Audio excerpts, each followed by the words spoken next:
and welcome to this first class in a four-class series of African Womanhood. Now, I'm teaching this class thinking of a range of ages, including teenagers, even though we don't have any in the audience right now, but we did have a youngster online on Monday, and definitely, thanks to Baba Shaka Zulu, we'll have DVDs available, so we definitely want to make sure our daughters get the information.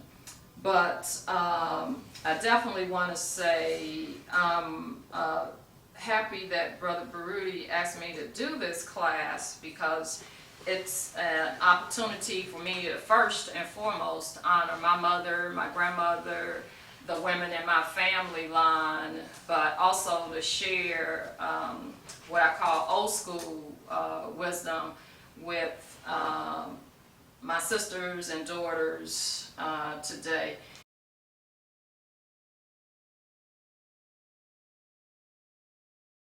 Number one, to be life affirming. And when I read that, the first thing popped in my mind, oh, very different from Europeans who, promote abortion and, well, they're very anti-life, anti-nature in general. Number two, to be in partnership with not just a man, with an African man. And as African women, our partner should be an African man, first and foremost, and only.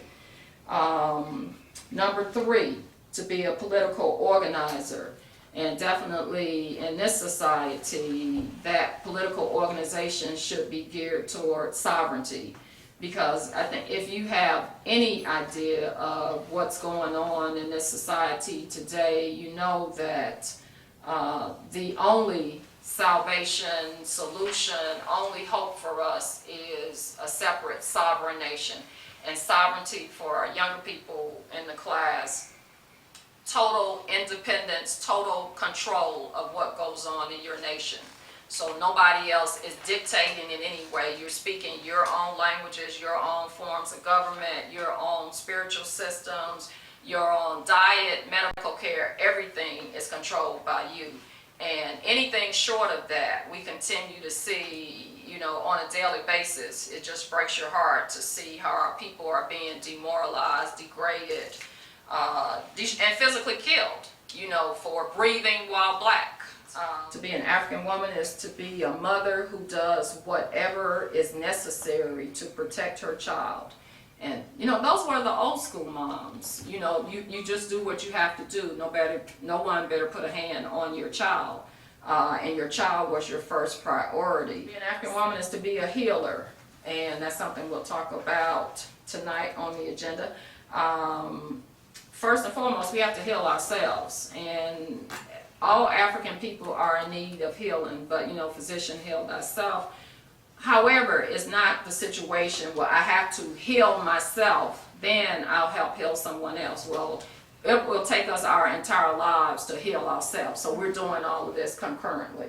Okay, but with emphasis, because the more that we heal, we're healing our minds, our spirits, our bodies. The more we know, we have better health. We're in a better position to help heal others.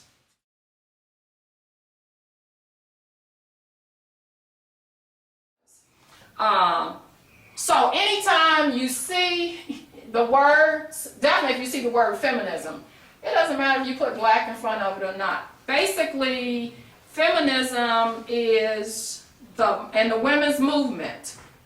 It is a promotion of white women, and they've recruited black people. They always recruit because you can help them. You have to do the work and finance their movement, because they're the ones who are going to benefit from it, in the same way that with the affirmative action movement, and I think Hudson Weems and Valithia point this out, they're the ones who benefited, people. The illusion was affirmative action helped black people. It did to some degree, but the main beneficiaries of that were white females. But basically, the feminist movement is a white woman's movement, even though you may see other colors. It's their movement in reaction to their men who they have a just reaction. They have been repressed and oppressed and disrespected by their men. So, you know, that's a family issue. That's their issue. That's not our issue.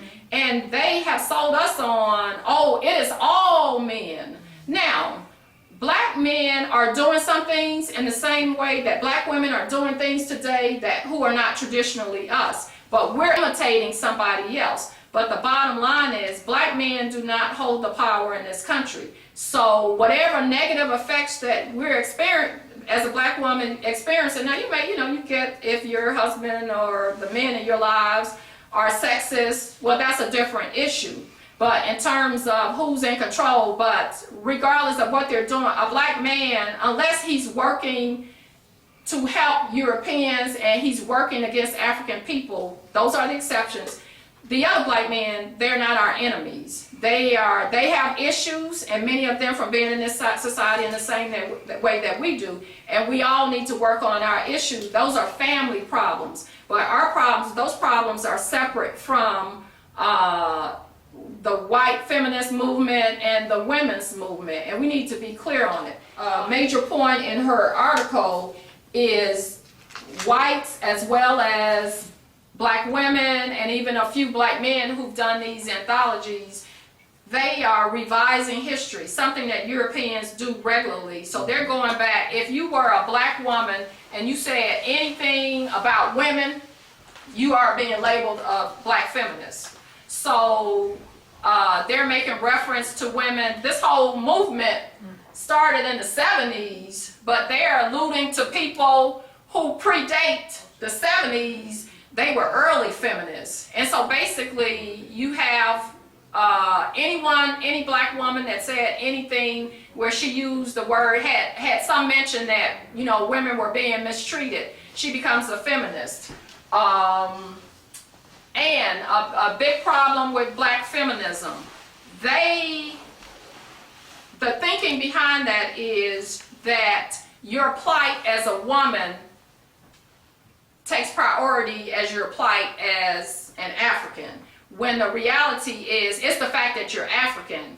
That's what's your major problem, not the fact that you're a woman. It's the fact that, because you could turn to a man today and your plight remains the same because you are an African in a society.